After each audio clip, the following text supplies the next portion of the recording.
The Honourable Damien O'Connor. Thank you, Mr Chairman, and I have to apologise to my colleague who I left him out in the lurch a little bit, trying to escape a meeting. Mr Chairman, we welcome this food bill into the House.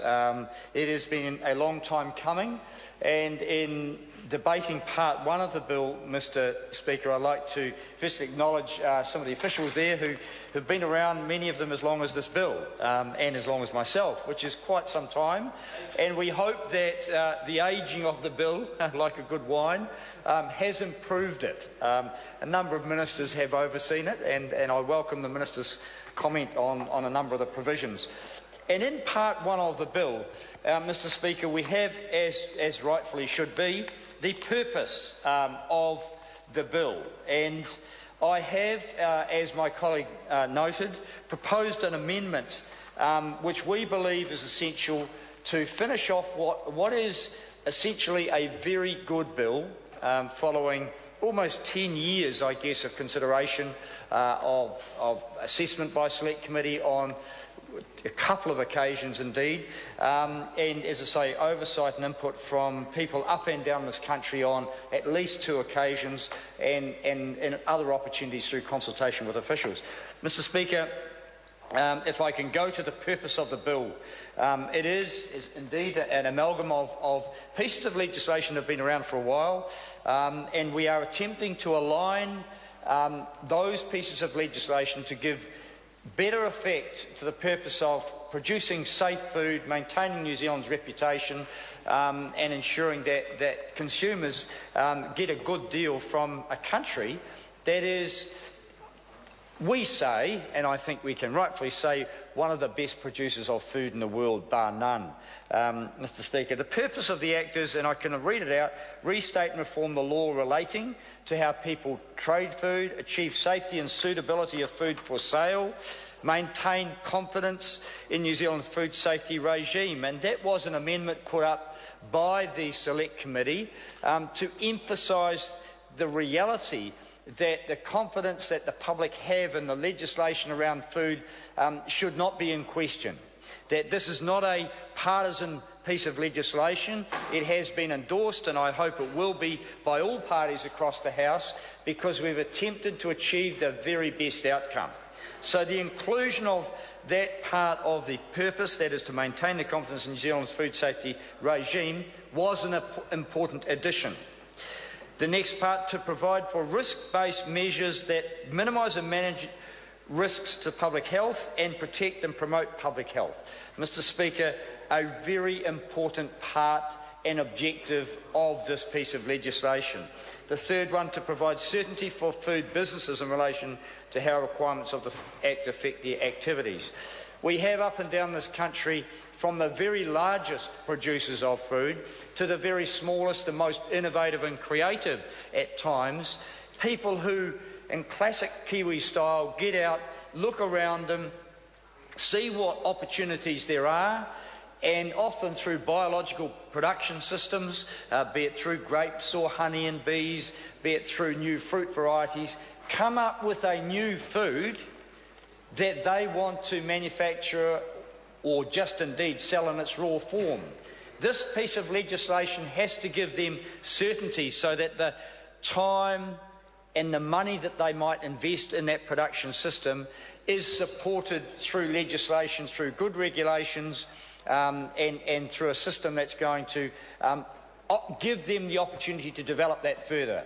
Because if I can use an example, Mr Speaker, going back some time, kiwi fruit, the humble Chinese gooseberry that was grown on a few farms and around the place in a few gardens, has now become a billion-dollar industry because the regulations were sound, the ability for those growers to develop the IP, the varieties, get out there, develop systems of handling, of storage and of sale.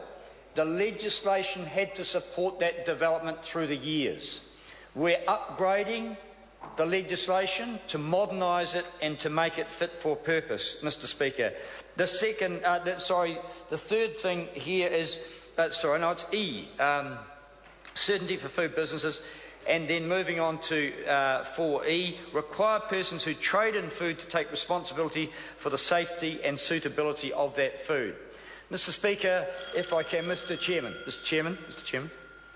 The Honourable Damien Thank you. O'Connor. I acknowledge the Minister. Thank you, and I welcome the responses.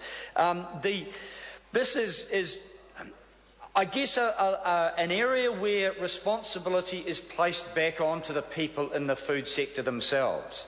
And the risk-based system that we're proposing puts trust in them to do what they say they are going to do in administering the regime at whatever level. So the people who are taking responsibility are those who are trading in the food and ensuring they deliver to their consumers, their customers, food that's not too old, doesn't have contaminants, or does not have food safety issues that might harm them in any way. And the regime that we have from the very top for Fonterra and the big producers, that is a very a stringent risk-based system, down to the person selling sausages for the sausage sizzle. There are different requirements that ultimately depend upon the individuals involved or the companies involved to implement what they say they will do. The officials can never be there every moment of every day. And I think we are lucky to be in a country that has people of integrity, systems of integrity, regulations that are generally sound and sensible. We should be able to trust the systems once this legislation passes. So all those objectives we say are sound, but there is one missing, Mr. Chairman, and I know I've had discussions with the Minister, and hopefully she's seen the light of day to come and support us, and that is mandatory country of origin labelling. Informing the consumers who buy the food where the food was produced and manufactured. And that is, we say, a core right of any consumer to know where the food they are eating has come from.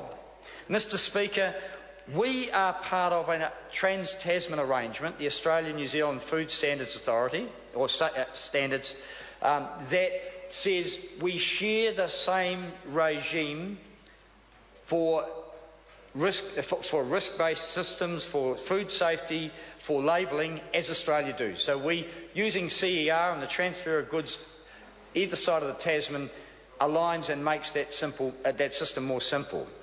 But New Zealand sought an exemption to those Trans-Tasman regulations that allow us not to have country of origin labelling.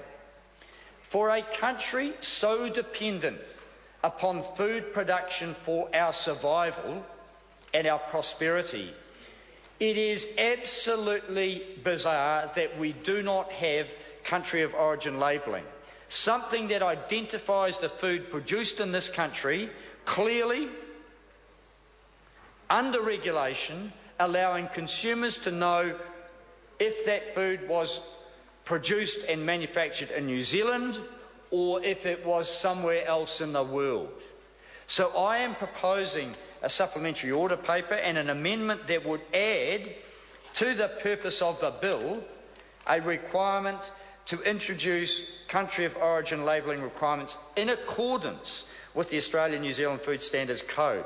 So the exemption that we have, and the Minister might say, oh, it's not appropriate to have this in the bill. That is absolutely wrong.